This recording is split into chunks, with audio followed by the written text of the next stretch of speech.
Imagine stepping into, a sprawling high-stakes casino. Okay, I'm picturing it. The lights are blinding, the noise is just deafening, and there's a very small group of high rollers sitting at the VIP tables, basically hoarding all the chips. Right. And they aren't actually building anything, they aren't producing anything at all. They're just using their massive pile of chips to magically generate more chips, while everyone else on the casino floor is, well, borrowing at punishing interest rates just to keep playing. Yeah, which is just a house of cards. I mean, it's a speculative bubble just waiting to pop. Exactly. It's an exhausting environment to be in. Highly volatile, inherently fragile, and just completely disconnected from anything resembling real, tangible value in the physical world. And now, imagine someone walks into that casino, unplugs the slot machines, kicks out the loan sharks, and basically transforms the entire building into a high-efficiency manufacturing plant. Oh, I like that. Right. An engine where the fuel, the wealth, in this case, actually circulates to every single moving part, powering real production. And that total ground-up economic transformation is exactly what we're looking at today. Welcome to a custom-tailored deep dive designed specifically for you. Yes, welcome. Our mission today is to unpack the foundational economic thought and policy framework of the formative Islamic era. So we're talking specifically about the 1st through the 7th century CE.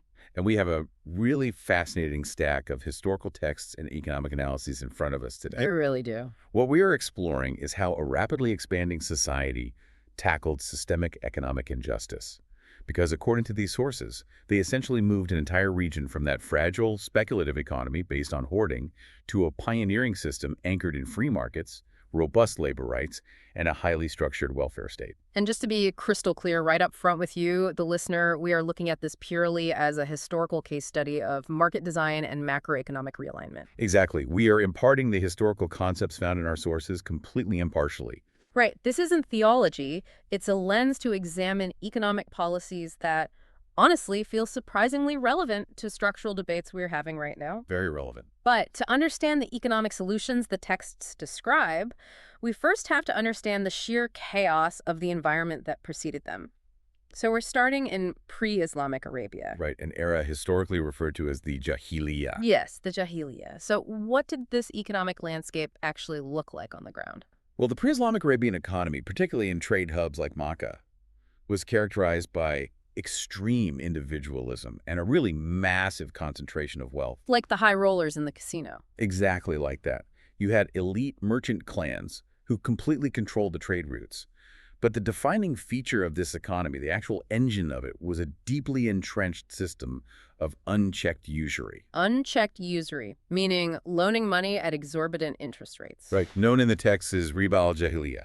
But wait, what kind of loans are we talking about here? I mean, were these merchants taking out loans to build ships and warehouses, or is this something else? It was largely consumption debt. Oh, wow. So just loans to survive. Yeah, capital wasn't being invested in new agricultural methods or manufacturing or anything like that. In this environment, moneylenders operated as absolute monopolies, and capital was being used simply to make more capital via interest. So if an average person borrowed to survive a bad season and couldn't pay, the interest just compounds. It compounded exponentially, and the historical texts describe how this eventually and very reliably led to debt slavery. That is brutal. So the wealth just pools at the very top, and the average person is eventually consumed by the debt. And the macroeconomic consequence of that pooling is severe. When the elite hoard wealth and the working class is trapped in perpetual debt cycles, purchasing power just evaporates entirely. Because nobody has any money to spend. Right. The broader economy stagnates because no one can afford to buy goods. Furthermore, because resources were scarce and wealth was completely immobile at the top, tribal invasions and raids became incredibly common. Just out of pure desperation. Exactly. They were often driven not by political ideology or territorial ambition, but by pure economic necessity. Without a state mechanism to reallocate resources, individuals quite literally took the law into their own hands to survive through force. It's a completely predatory cycle. Trade monopolies, debt slavery, zero protection for the vulnerable, and constant warfare just to eat. Yeah, the system was rotting from the inside out. And the sources indicate that this systemic rot couldn't be fixed with minor tweaks. So upon migrating to Medina, the Prophet Muhammad initiated a total teardown and rebuild of the commercial ethics and market design. It's a massive disruption. Right. Almost immediately after building the mosque in Medina, he established the market, the Souk al-Medina. But the sources note it was designed specifically to break the monopolies we just talked about. Yeah, the market design described in these texts was a radical departure from the norm. To break the stranglehold of the elite merchants, the Souk al-Medina operated with zero overhead. Zero overhead. Zero. There were no taxes to enter or trade in the market, and crucially, there were no permanent stalls. I mean, think about that for a second. If you want to start a business today, the overhead, the commercial lease, the permits, the upfront costs can absolutely kill you before you even open your door. It's a huge barrier. But no permanent stalls means it was first come, first served every single day. It drastically lowered the barrier to entry. Anyone, regardless of their wealth or tribal status, could bring their goods to market and compete on an even playing field. Because you couldn't lay claim to a prime piece of commercial real estate and hold it forever just to block out new competitors. Exactly. According to the sources, that represents an incredibly strict interpretation of a free market. It really does. But it leads to a historical moment that I found genuinely surprising in the reading. Oh, the famine. Yes. There was a shortage in Medina. Prices were skyrocketing, and people begged the Prophet to set price ceilings to artificially fix the prices so they could afford food. And he refused? He completely refused. He argued that prices should be dictated by the natural forces of supply and demand, a concept known as anti-tasser. Right. But wait, hold on. If there's a famine and you refuse to cap the price of wheat, aren't you just guaranteeing that only the rich get to eat? I mean, how do the sources justify that as a moral or sustainable economic policy? Well, the texts outline a very specific logic here. The argument is that you don't protect the consumer by artificially capping the price, because price ceilings inevitably lead to black markets, hoarding, and even worse, supply shortages. Because if the price is artificially low, suppliers just stop bringing goods to that market entirely. Exactly. They'll go somewhere else where they can make a profit. So instead of regulating the price, this framework heavily regulated the behavior of the market participants. By policing how people actually conduct business? Yes. They established an institution called Al-Hizbah, which provided strict market oversight. Like a regulatory body. Precisely. Yeah. The state actively patrolled the market to prevent idikar, which is the synthetic hoarding of goods, to artificially restrict supply and drive up prices. Oh, wow. Yeah, and they also strictly punished fraud, shortchanging weights and measures, and information asymmetry. Ah, I see. So you let the market find its natural price based on reality, but you ruthlessly prosecute anyone trying to rig that reality. Exactly. If supply is genuinely low because of a drought, the price goes up. But if you're hiding grain in a warehouse to force a panic and gouge your neighbors, the state shuts you down. It's a self-regulated market paired with intense surveillance against bad actors. But the sources suggest the most profound shift was actually the monetary realignment. Going back to the usury issue. Right. We talked about the predatory usury of the pre-Islamic era. This new framework strictly banned riba, or interest. And to understand why, we have to look at how they redefined money itself. This is a huge paradigm shift. It is.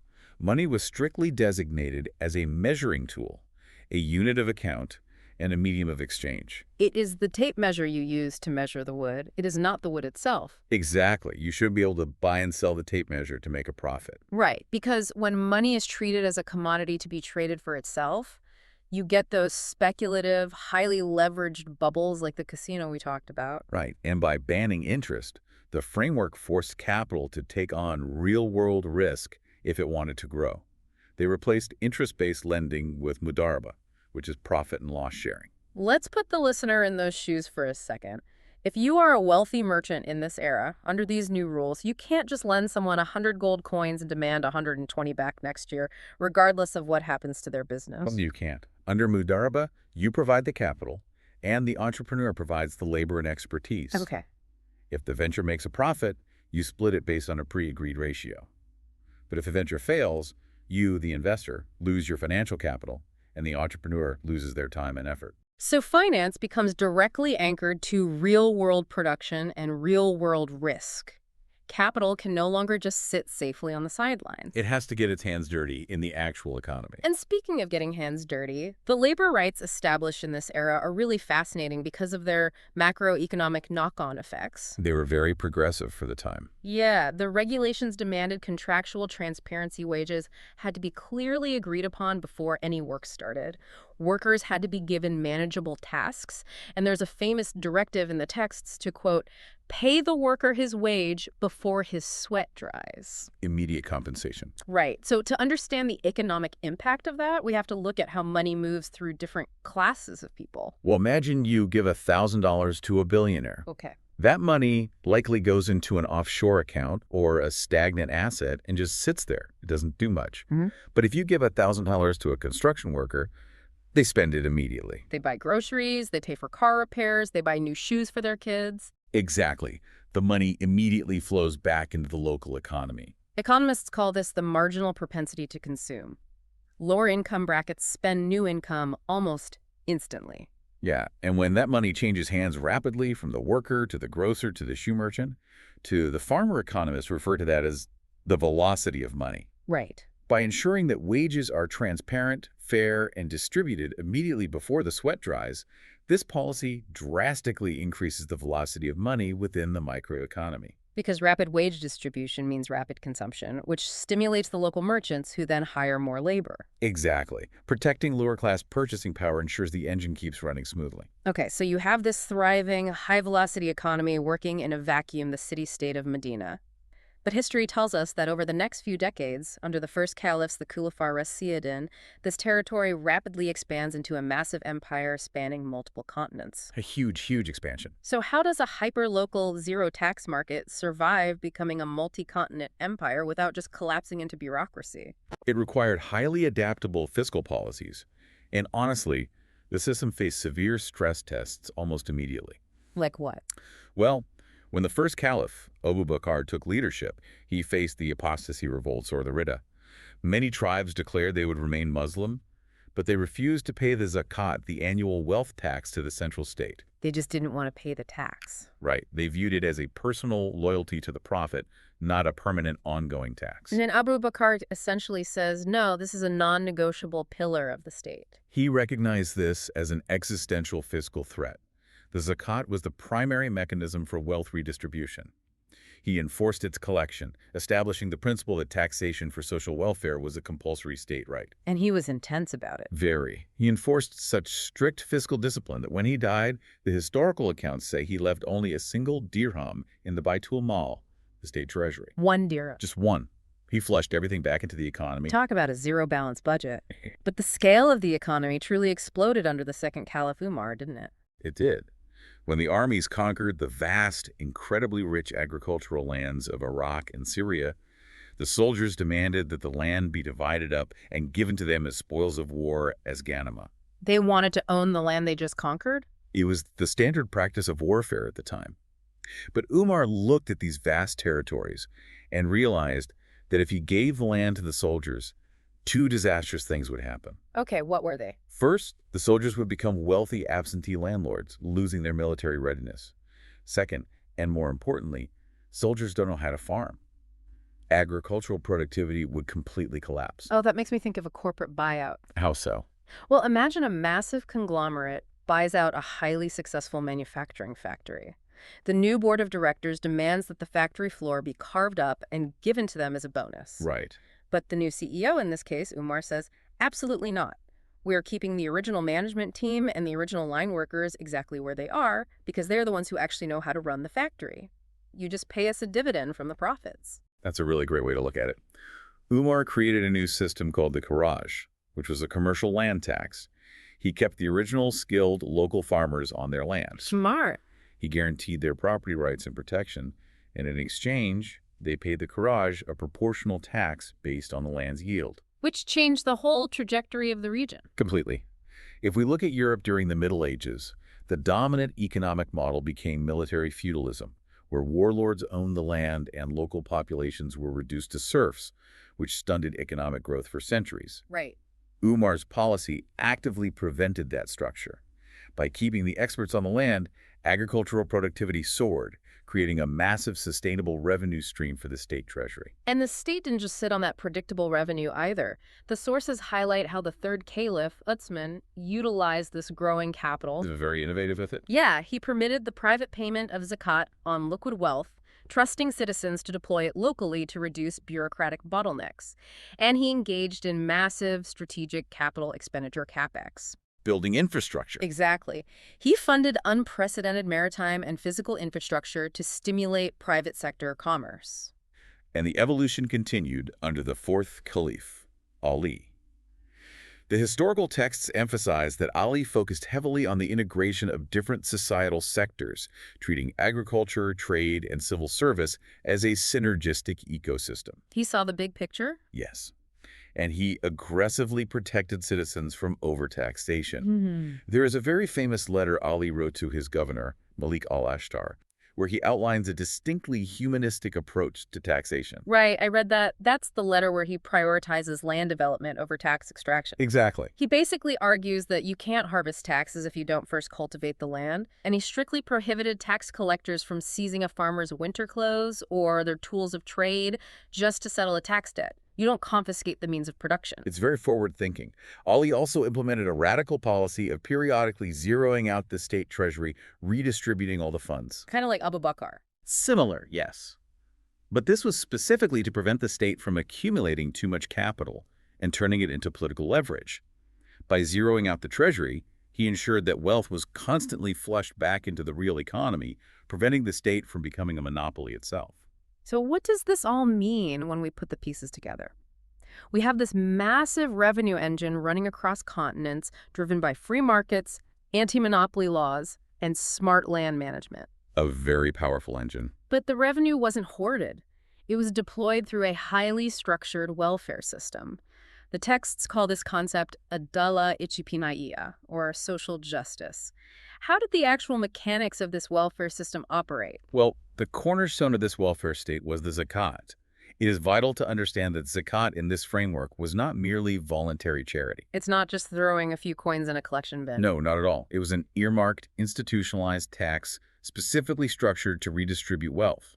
And crucially, it was levied on stagnant, surplus wealth, not just income. Which acts as an economic cattle prod. What do you mean? Well, think about it. If you just sit on a massive pile of gold in a vault, this annual wealth tax slowly eats away at it year over year. You are mechanically forced to invest that capital into the active economy just to outpace the tax. It penalizes hoarding. That's spot on. It forcefully and continuously pools stagnant wealth and moves it back into the high-velocity engine. Wow. And that revenue was deployed exclusively to specific categories, primarily the poor, the indebted, and the vulnerable. And the social safety net was remarkably inclusive. How inclusive are we talking? Well, during his time, Umar established the Diwan, which was essentially a state registry that provided stipends for citizens. It provided stipends for children. And the sources note it even provided state pensions for non-Muslim citizens who were elderly or in need. Oh, that's amazing. But I keep coming back to a central tension here. What's that? Think about your own paycheck or if you were running a business under this system. Usually, a mandatory, comprehensive welfare state and a ruthless human drive for personal profit and entrepreneurship are at war with each other. Historically, yes. So how does this historical framework manage that balancing act? The texts describe a synthesis of the two through the principle of moderation. The system strongly condemned extreme extravagance, but it equally condemned miserliness. Wealth was viewed fundamentally as a trust. Yeah. The framework fully acknowledged that people are different. They have different skills, different risk tolerances, and they will naturally earn different amounts based on their efforts. Free enterprise was highly encouraged. So they weren't striving for total equality of outcome. No. However, the system absolutely refused to accept what the sources call a status quo of sharp demarcation between the ultra-rich and the destitute. Right. So you can be wealthy, you can build a massive, successful trading enterprise, but you cannot do it by exploiting the desperate through usury. You cannot artificially monopolize the market, and you must pay your annual wealth tax on your stagnant assets to lift up the floor of the society. Exactly. It raises the baseline without capping the ceiling. It recognized that absolute equality of wealth is impossible and, honestly, economically stifling. But it established a strict baseline. No one should fall through the cracks into utter destitution. and no one should amass wealth through predatory means. The welfare state wasn't just framed as a moral imperative in these texts, it functioned as a macroeconomic stabilizer. Okay, let's bring this all home. What we've explored today is that this formative era from the 1st to 7th century wasn't just a period of geographic expansion. The sources present it as an incubator for highly sophisticated macroeconomic concepts. Without a doubt. We are looking at a society that actively debated and structurally addressed how to balance unfixed free markets with intense anti-monopoly oversight. They tackled the hard questions. They really did. They operated on the premise that treating money strictly as a measuring tool and linking finance directly to real-world risk and production builds a stronger economy than pure speculation. Anchoring it to reality. Yes, and they demonstrated that robust labor rights, paying the worker before the sweat dries, is actually an incredible form of economic stimulus. It is a remarkable historical blueprint for market design. The core thesis found in these texts is that an economy must ultimately serve the society, not the other way around. Not just serving the high rollers at the casino. Exactly. By aligning the incentives of the individual with the systemic stability of the community, they engineered an economic engine that fueled one of the most rapid societal expansions in human history. It leaves you with something entirely new to chew on when looking at our modern economy. We spend so much time debating the ethics of modern financial tech. Oh, constantly. Think about today's algorithmic trading or AI-driven supply chains that dynamically adjust prices by the millisecond based on demand. Yeah. Like surge pricing during a weather emergency. Right, which happens all the time now. If we applied the framework of Al-Hizbah to the 21st century, how would a highly regulated, human-centric oversight model handle an AI that is mathematically designed to find the absolute maximum price a desperate consumer is willing to pay? That is a fascinating question. In a world where algorithms can synthetically hoard data and create information asymmetry at the speed of light, could these ancient principles of market transparency and anti-exploitation be exactly what our digital economy is missing? It really makes you wonder. That is the deep dive for today. Keep wondering, keep questioning, and we'll see you next time.